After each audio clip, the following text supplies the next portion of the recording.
This Torah class is brought to you by TorahAnytime.com. So Baruch Hashem, I've been here many times in the past, but I am moved to be here today, probably more than I was any time in my previous opportunities. I am moved by seeing this packed base medrash. I'm moved by meeting not only present Talmidim of Aish Torah, but probably alumni of many years back. And I am moved just merely because this Yarchai Kallah is associated with the Yarchai of Rabbi. Rabbi was probably the central pillar of Kiruv in our age. Baruch Hashem, there are hundreds of organizations, tens of thousands of individuals that are part of this magnificent endeavor. But the Nachshon and the one that really paved the way in the wilderness was Agon HaTzadik Reb Noach. And that was his life mission, to which he dedicated all his neshama, all his energies, and all his amazing talents. And Baruch Hashem, Aish Torah goes on. And Aish Torah is an Aish Tomid. And his Talmidim follow in his footsteps. And the world of tshuva is a dynamic world. Poishet tzura, veloivish tzura. It's a changing landscape.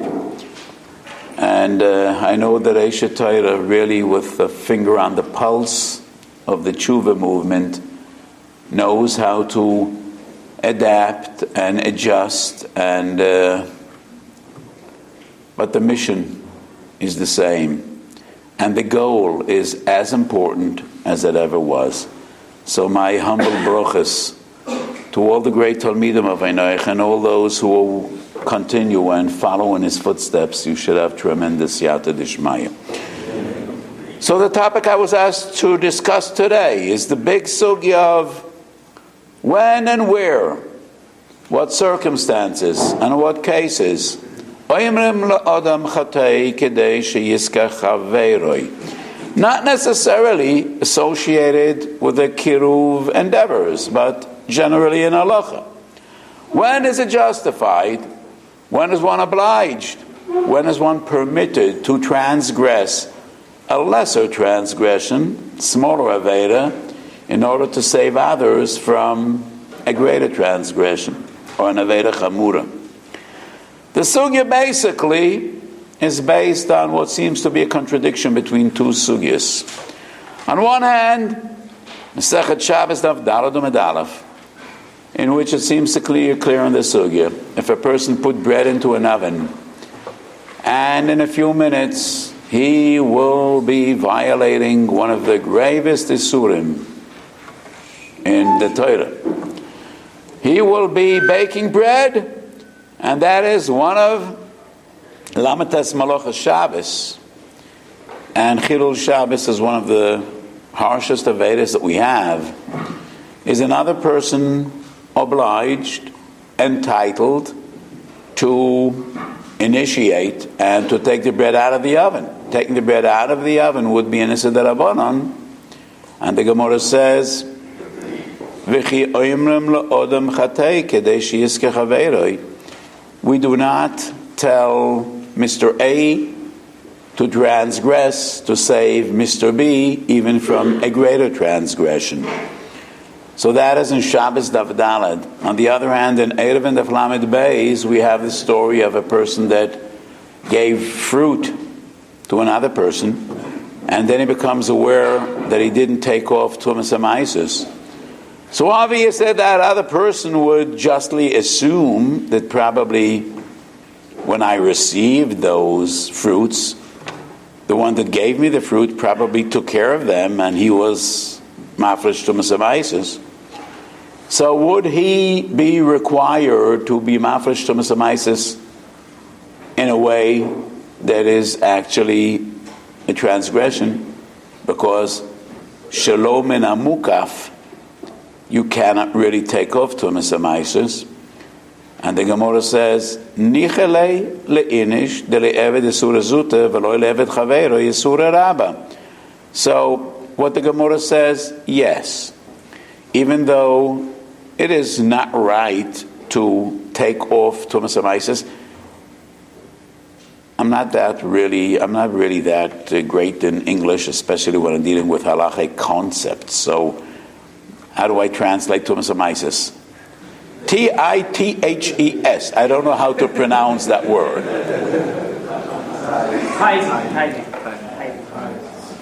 Tights. Tumas hamaisis. So even though lechatchila, it's not right to take off tumas hamaisis shalom and amukaf. Both parts of the fruit have to be before you. However, that's a lesser transgression, saving that other person from eating tevel, and that's a far greater avera. Therefore, in this case, it is justified. So how do we reconcile these two sugyas which seem to contradict one another? So Taisvis, in both sources, Shabbos Davdala, Dan and Erev and Daflam and Beis, and the Rashban, many other Rishonim deal with this stira, with this contradiction. And they offer two different approaches. One approach is, the basic difference between the two sugyas is, in Erev and Daflam and Beis, I am the one that caused the recipient the avera. I should have been more careful and more cautious. And I should have been mafresh tumas hamaisis before giving him that fruit. And therefore, I bear direct responsibility if he's going to be over avera. And therefore, it is upon me to fix this broken situation. It is upon me to take care and rectify my wrongdoing, and therefore I am obliged to be mafresh shalom and amukaf, to salvage the other person from an aveda which I ultimately caused. However, in Shabbos Davdaled, I am not to blame. He is the one that decided to break bread on Shabbos, and therefore I won't even transgress a lesser transgression to save him from a bigger aveda. That is one approach. The other approach is, no, doesn't depend whether I am to blame, even in a case in which I bear no responsibility. The difference is, heiche de posha, meheiche de loy posha. So that person decided on his own to bake bread on Shabbos, and he was aware that that's a transgression, and therefore let him bear the consequences. And I am not to be over an aveda Kallah to save him from an aveda chamura. However, in Erev and Daflam and Beis, in the story of Mr. A giving Mr. B fruit and forgetting to be mafresh tumas hamaisis, he is a shoygig. He is not to blame. He had no bad intentions, and therefore in that case, we will say you should be over a lesser transgression to save him from a greater aveda. Those are the two terusim. And this boils down to a very relevant and burning and painful question that we find in Shuvas HaRashba, Chelek Zayin, Siman Reish Samech Zayin. And these are halachic dilemmas that only the Jews ever had to deal with. We have unique shaylas, born out of our tormented and painful galus, thousands of years. So a Jew comes home and he discovers and realizes that his daughter was snatched off the street by Christians and taken to church, to the monastery, or she's in the custody of Christians. Obviously, they will wish to convert her to their faith. What is he supposed to do? Is he entitled? Is he permitted to be Machal Shabbos trying to save her from that terrible fate, from her terrible predicament? And the Rashba deals with this question, and probably it would be counterintuitive, but the Rashba says, no, he cannot be Machal Shabbos to save his daughter from that terrible fate. Why? Ein oimem la'odam chatei kedei sheyiska chaveiroi. So the Rashba maintains, if the father is to blame, maybe he shouldn't have let his daughter play in the church's playground. In that case, he bears responsibility, and we would say, yes, you are to blame, and therefore you gotta fix the situation. But because it's nothing to do with him, his daughter was snatched off the street. However, the Rashba is not very conclusive, and he ends the tshuva with a tzorech iyun. And I could only guess, this is an amazing tshuva. It is amazing in many ways. It is amazing by its conclusion, but it's also amazing. And I think one of the things we need to learn from this tshuva said Rashba is that halacha reigns supreme. Because I'm sure that the Rashba was troubled and pained and tortured and tormented by writing this tshuva. What does it mean? What are the implications? That a father will let his daughter in the monastery, and who knows whether Motzei Shabbos will not be too late, but if that is the halacha, then that is the halacha. And halacha reigns supreme. However, the Beis Yosef rejects the conclusion of the Rashba, and the Beis Yosef says, yes, he is to be Mechal Shabbos to save his daughter. And actually the machlokes is, which of the two terutzim and Tosfos is the one that is accepted ruling? So the Beis Yosef says, that Rashba decided that the difference between the two sugyas is, do I bear responsibility or not?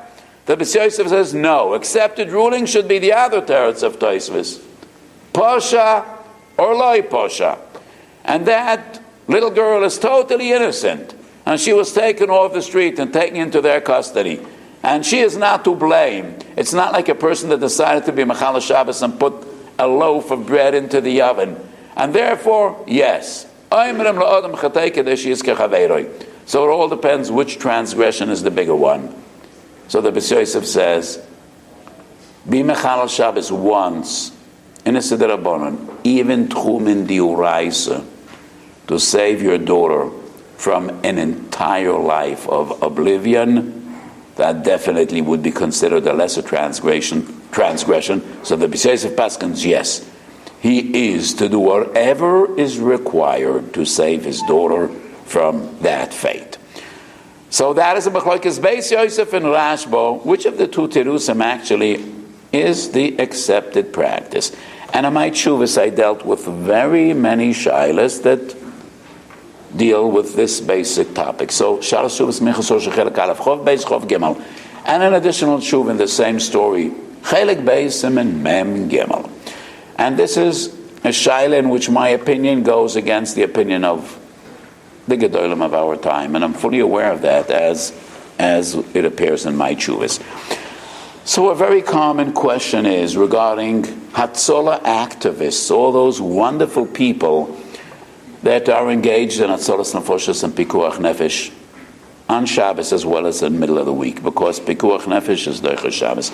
And a very common question is, a call is out, and 5 motorcycles and ambulances are on the way there. The first one reaches the site and everything is okay, was taken care of. The person is receiving ample care. He was already taken to the hospital. Should he notify all the others that are on the way here? No need. Stay put. Stay at home. Go back home. Should he notify them or not? Calling definitely would be Chil Shabbos of a sort, either in Issa D'Uraisa or in Issa D'Rabbanan. But I'm individual. Would it be justified that one person should be Mechal Shabbos, Safek D'Uraisa, to save 5 other cars and motorcycles, vehicles that are on the way, and to spare them of Chilul Shabbos?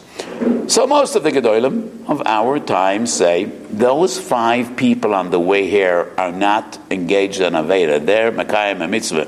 Because Sif Meforas B'Shulchan Aruch, Shin Chov Ches, Sif Tezvov, based on the Gemara Menochas Dav Samach Daled, if a Chodesh Yesh B'Sakona needs a groigeres or an apple, in our day and age, it's difficult to imagine a situation in which a person needs an apple. If he doesn't get an apple, he's going to die. Well, if he needs an apple, obviously you could give him a cookie or a cracker or a pear or a banana or whatever it is. But that's the story we have in Shulchan Aruch. And 10 people rush, and each of the 10 people plucks an apple off the tree, and each of the 10 people is over on a malacha diuraisa. Kaitzer, kulam mekablam schar. None of them will be punished, and all of them will get reward because they were all engaged in the great mitzvah of Atzolas Nefoshes. So many Gedolim argue, well, all those 5 people or 10 people in the ambulances and the cars and the cycles on the way to the scene are all engaged in a Dvar mitzvah. So you have no heter to transgress in order to save them. What are you saving them from? You're saving them from a mitzvah, and therefore no, you should not notify them. And to me it's a milsa de pshit, of course we have to notify them. They're all engaged in Chilul Shabbos. However, they will get tremendous sachar for their Chilul Shabbos. Because from their point of view, which is a mistaken point of view, they think they're engaged in Atzolas Nefoshes. So Bein Adam L'Mokoim, they will get sachar. But by halachic definition, each of them will get sachar for Chilul Shabbos. Well, sometimes Chilul Shabbos might get us reward and not punishment. But we should prevent Chilul Shabbos. And therefore, yes, this is the situation of Nichalei Lechoved, Eliyevet Isura Zuta, Veloy Evad, Chaveirei Isura Rabba. Seems strange? Not to me. But let me present a different dilemma. We're in a hospital. And 2 people are in intensive care, one next to the other. And the doctor did the rounds, and it's Yom Kippur. And the doctor said, you, Reuven, need to eat and drink today because your life is in jeopardy and your health is very feeble, and you eat to drink today. And becomes obvious to the nurse that he confused 2 patients, one next to the other. Do we need to notify the patient, this is a mistake, you don't need to eat and drink, you're doing fine, your neighbor needs to eat and drink? Or would we say no? I mean, when he's eating and drinking, he thinks he's Makayim the biggest mitzvah, it's Atzolas Nefoshes, so let him eat and drink. Why do we have to intervene? Well, obviously there was a mistake, but from his point of view, this is what the doctor told him, and this is what he needs to do. And when he is going to eat and drink on Yom Kippur, he will get sachar. But it's a mistake. Don't we need to prevent Chilul Yom Kippurim by mistake? Of course we need to do so. And to me it's just the same. So the people rushing to the scene think that they're engaged in Pikuach Nefesh, but we know that they are not engaged in Pikuach Nefesh. Do we need to prevent this or not? So to me it's a milsa de pshita that there's a mitzvah to prevent people from being goyver averi, even they're the shoygig. Or there is a chiyuv. What? When that soul member is making the cross, is doing the chit to prevent other people. Okay, but if it's what they need to do, then it fits into the context of Isur Kal Kedei Lahatzel Me'isur Chomer. All we need to decide is, are we obliged to prevent this? Is this defined as Chilul Shabbos or not? That is the basic question. If we are obliged to prevent the situation, then it goes back to the 2 Terutzim and Taisis. Isur Kal Kedei Lahatzel Chaveira Me'isur Chomer. So I am aware that the 2 stories. I am aware that these 2 stories are not exactly the same, because preventing the person from eating and drinking Yom Kippur doesn't involve a chet. But what happens if the nurse is at home and she becomes aware, no, this was a terrible mistake? In my opinion, she needs to call the hospital and let them know, not only because the other person needs to eat and drink, but also because this person does not need to eat and drink. Because once we decide that we do have the obligation to prevent an Avera, even though it's a shogeg, and it's with good intentions. Then it goes back to the sugya, when do we say, and when don't we say so? To me, both scenarios are exactly the same, and there is no difference at all between one and the other. And therefore, my psak is, of course you need to let the people know. No reason to be mechanal Shabbos. So the question would be, would it be an Isser Kalmul, Isser Chomer, or not? Speaking on your Machshir Kesher, what is that in English? Machshir Kesher? What is it? No, it's not a walkie-talkie. There must be some more professional name for it. But would that be considered an Isser Kal in comparison to people driving their vehicles? And I say definitely yes, for two different reasons. Either because it might be an Isser Darabonan. I am very careful with my Haggadoros. In Minchas Osher Chelek Aleph and Chelek Beis there are many tshuvas about electricity, and I say we need to assume that closing any electrical circuit is an Isser D'Oraisa.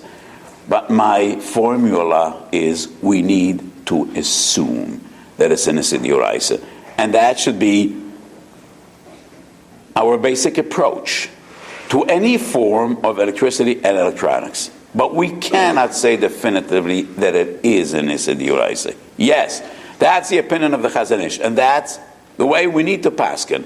And I wrote a different Agdora. But one cannot say that the Beis Yitzchak and the Marsham were the greatest poskim in Europe before the Chazon Ish. The Kol Beis Yisrael Nishan Aleim, and they defined closing an electrical circuit as an Isser Rabbanan of Moiled. One cannot say that they don't exist. And they said Dvorim B'Teilim. So yes, we need to be machmir that closing an electrical circuit is an Isser Chomer, it's an Isser D'Oraisa. But when we're dealing pro for quid, one against the other, driving a car or contacting people with a walkie-talkie, we definitely would say the contact is an Isser Kal against Mavir, which definitely is an Isser D'Oraisa and a Malacha.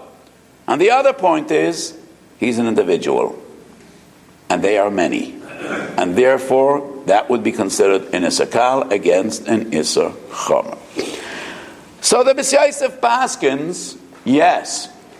If the other party is not to blame, then we do say, you need to transgress an Isser Kal to save that person from an Isser Chomer. And the Ramo agrees with the Beis Yosef. However, there seems to be a stira.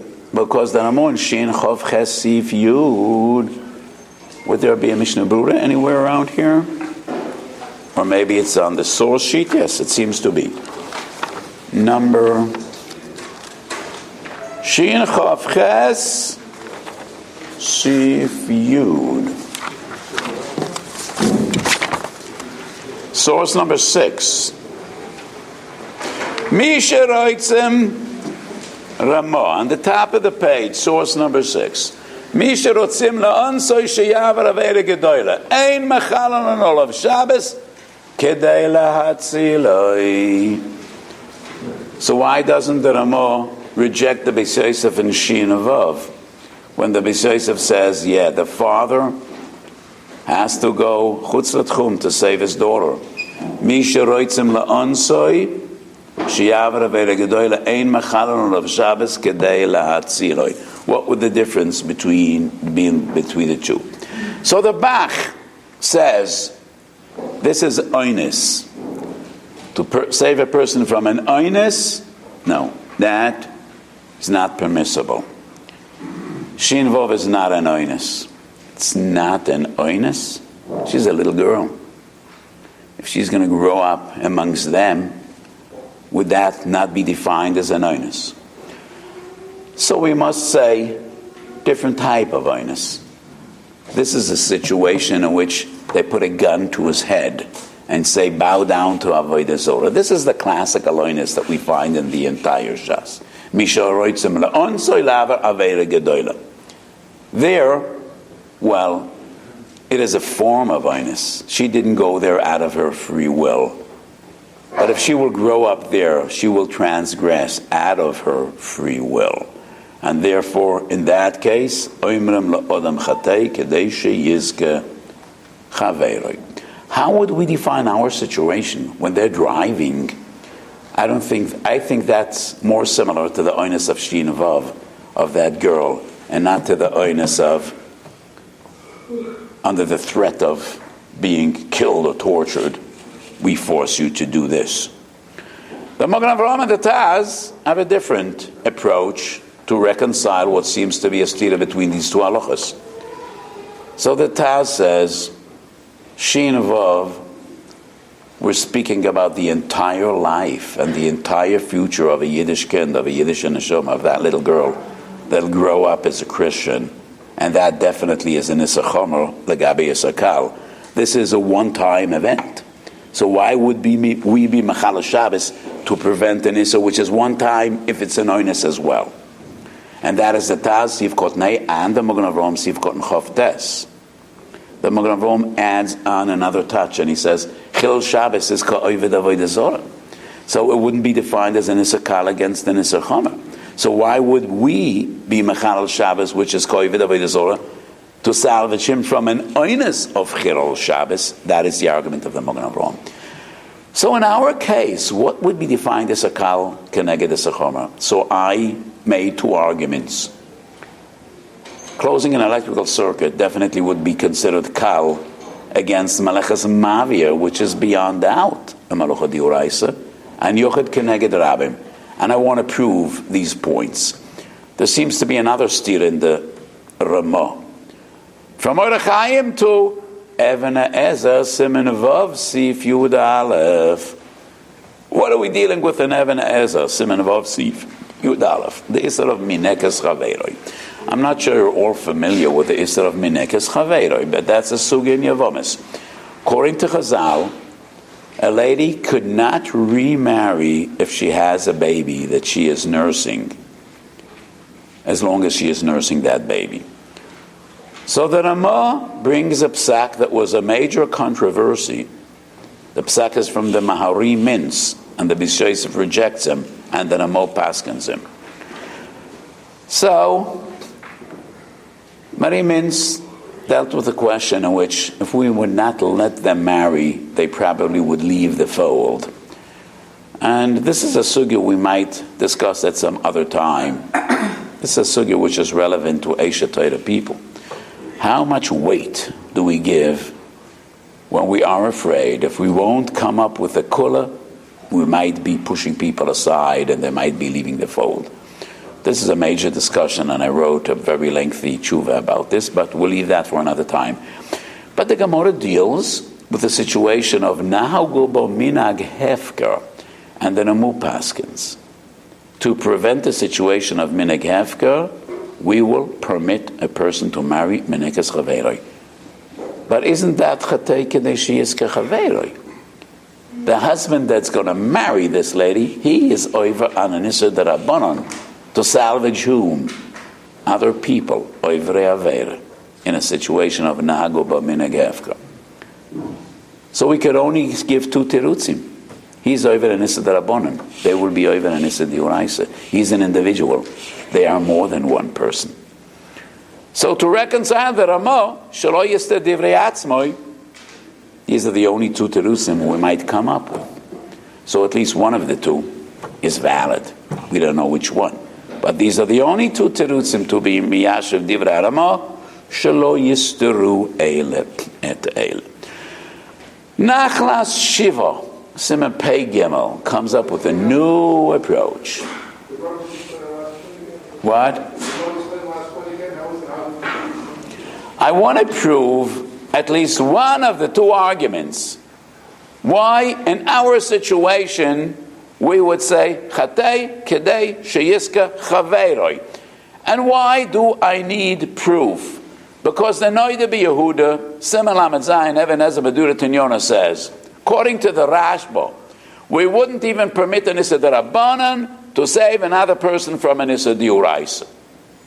That's the Noida B'Yehuda. But the Mishnah Berurah in Shin Vav has a different opinion, and I think the Mishnah Berurah is right. And I want to prove that the Mishnah Berurah is right, because otherwise we have a steer in the Ramah from Shin Chov Ches or Chaim to Simen Vav in Even Ezer. So to reconcile the Ramah, Shelo Yister Divrei Atzmoi, we need to say one of the two. Menekes Chaver is in Ised Rabbanon, so he is required to be Be'oiven Ised Rabbanon to salvage them from an Ised Yuraisa, or he is an individual, they are many. And the many override the Yochid. Not always do we say Toivem Hashnayim min Echad. In our situations, Toiv hu Echad min Hashnayim.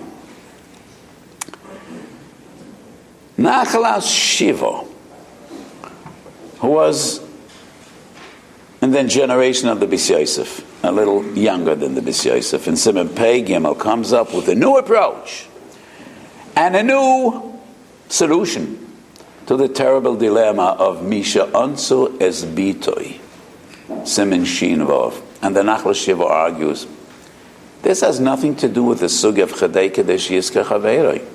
This has to do with a different sugya. Yom Pei Chalal Olav Shabbos Achas Kadei Sheyishma Shabbos Harba Godel HaMachtiyoi Yosem Min HaHorgoi. And if Chazal say Chalal Olav Shabbos Achas Kadei Sheyishma Shabbos Harba, that rule would apply to our situation as well. So the father is required to be Machal Shabbos once.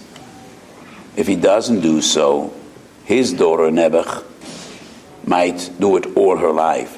So Chalal Olav Shabbos Achas Kadei Sheyishma Shabbos Harba. And the Shavus Yankov was one of the greater poskim in a later generation. Chelak Aleph Siman Tes Zayin wonders.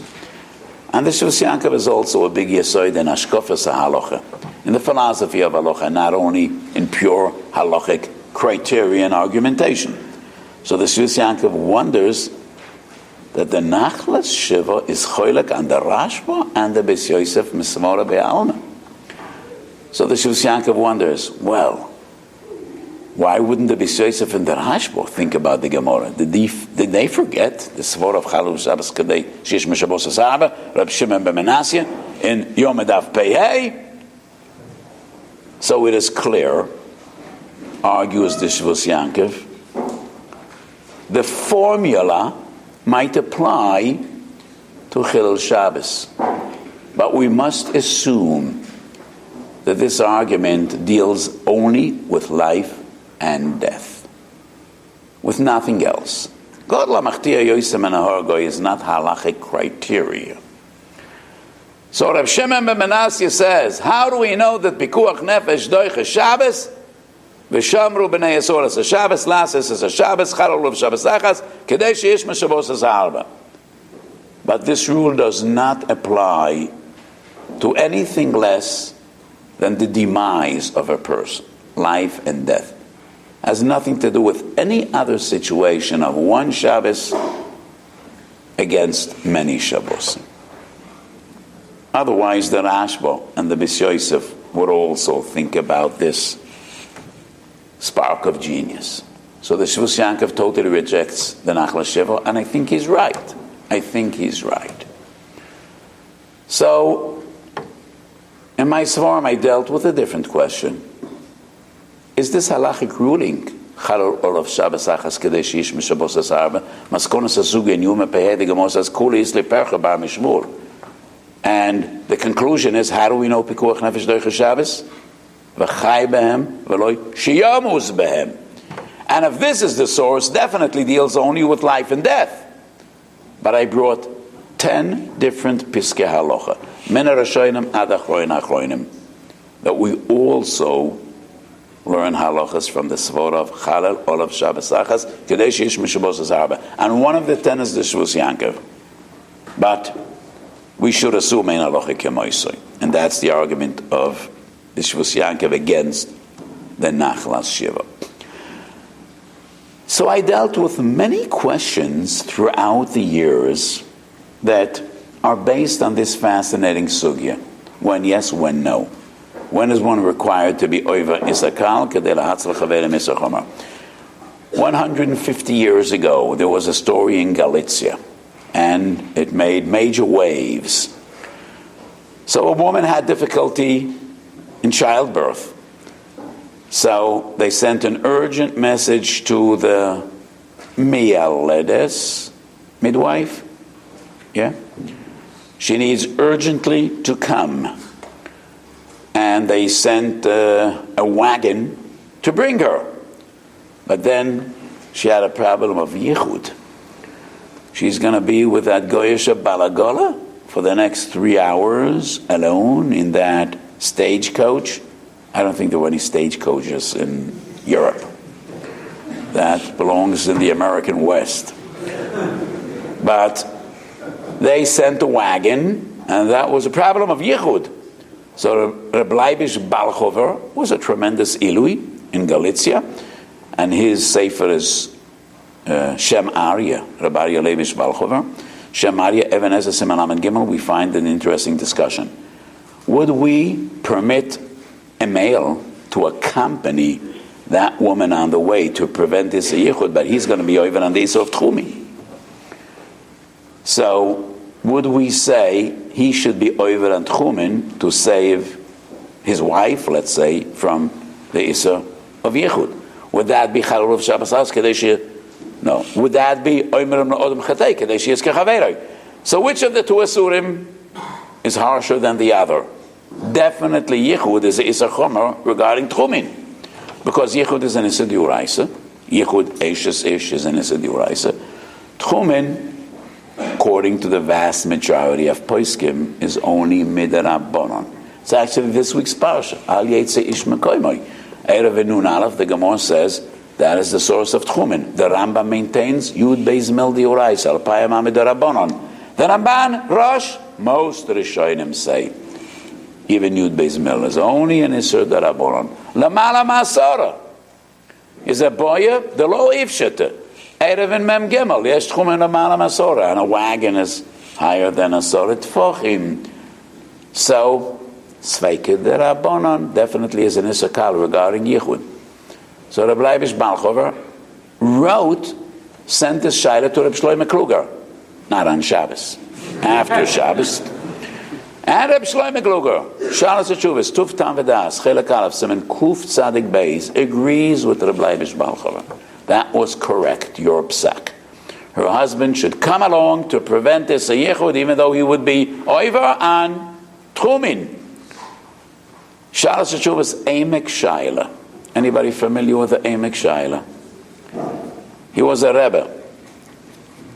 And the Stipler was an Einikel of Reb Motala Horne Stipler. And he was a son-in-law of the Divrei Chaim. And he was one of the great Gedolim of his time. And he wrote very important Svarim on Hilchas Makvos, Hilchas Natilas Yadayim, and Shalas Teshuvos Emek Shaila. Orach Chaim Siman Yud Daled, he deals with the same question and has a different opinion.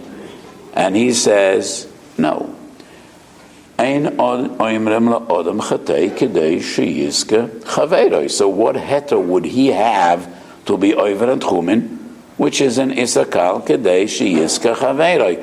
So this depends on the Machlekes Beis Yosef and Rashba, because on one hand, the husband isn't to blame.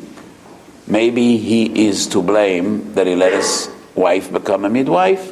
Well, nothing wrong with that.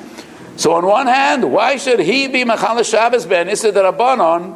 He doesn't bear any responsibility. So according to the Rashba, he should not go along. But according to the Beis Yosef, Posha or Loi Posha, she's Mekayim a tremendous mitzvah. It's not her pshia. Then he should come along to prevent an Isur Chomer, even though he is the one that's over on an Isur Kal.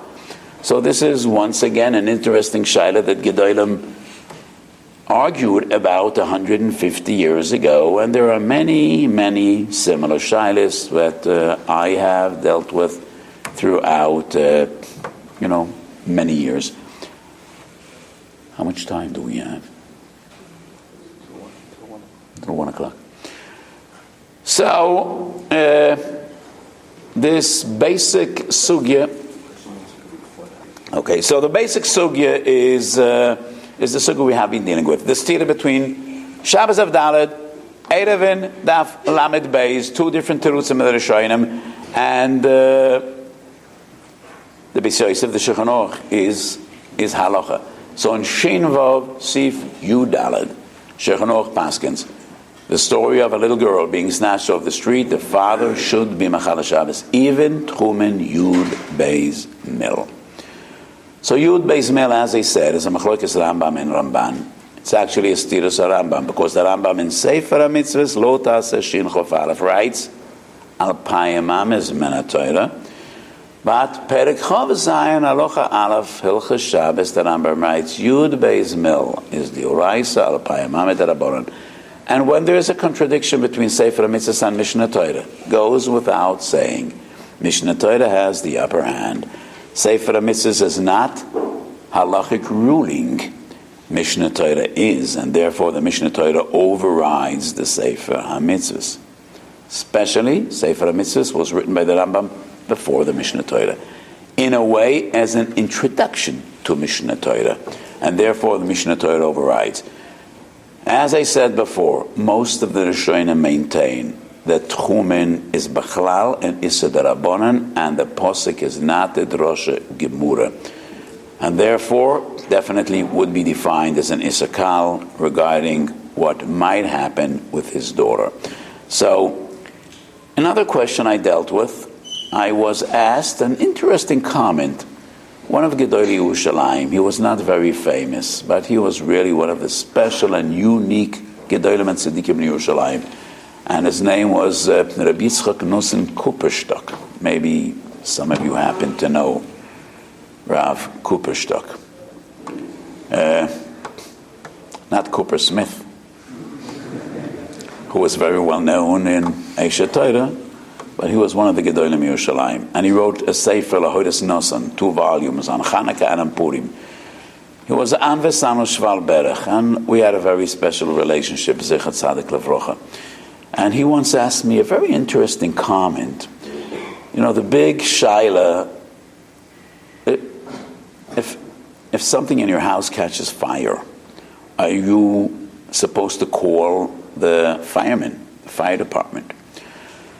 So, if there is an obvious chashash of pikuach nefesh, of course. But there's a barn outside in the yard, or a machsan that's on fire. No obvious chashash sakona. If you call the fire department, so many people will be machal Shabbos b'diurais. You know, the firemen will come, and usually the police comes along just to investigate the situation.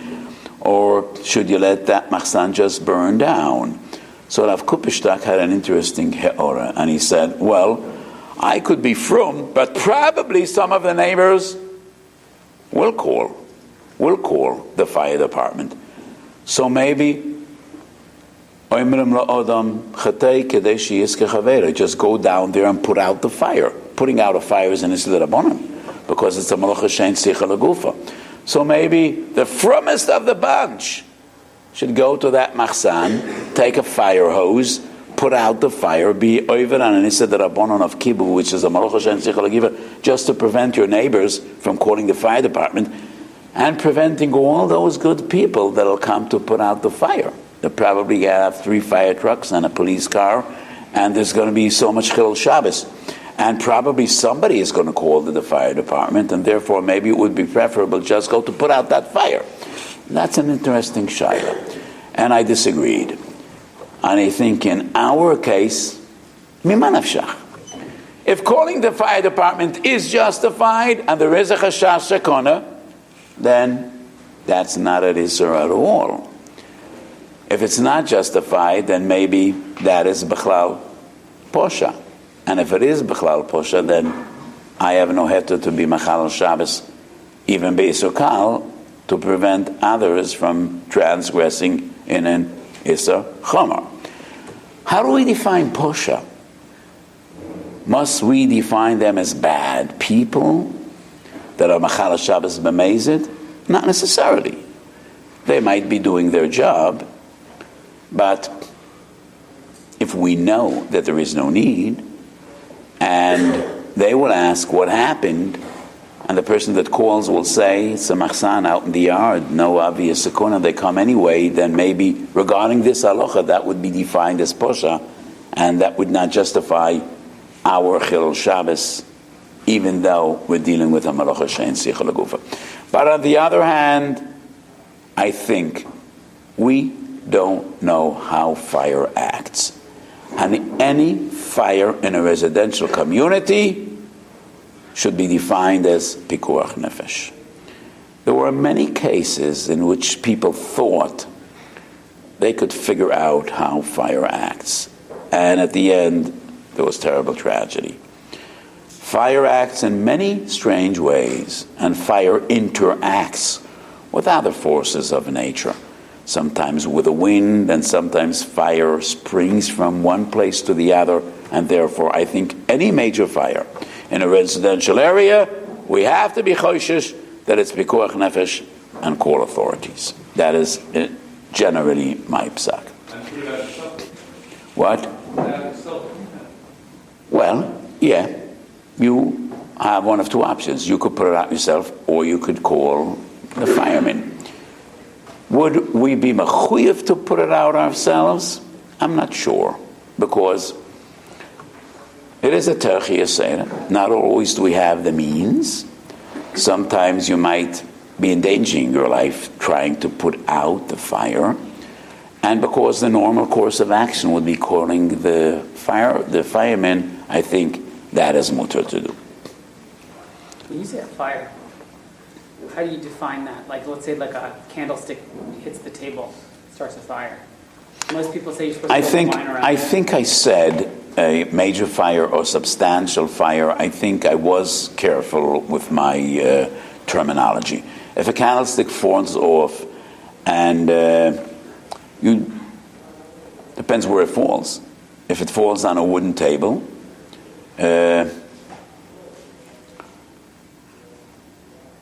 you could just try to lift it and put it aside. What would the question be? Question of muktzah, right? Even a remote cheshash of pikuach nefesh would permit being metal muktzah, especially kallah yad. So if it falls on the floor, just the floor wouldn't catch fire. If it's parquet, yes. If it's a rug, yes. If it's stone, no. I mean, lefi inyan. But if there is a chashash that this fire is beginning to spread, and it might, spread to other areas of the house, then either put out that fire or call the fireman. Preferably put it out. It's in your house. You've just experienced another Torah class brought to you by TorahAnytime.com.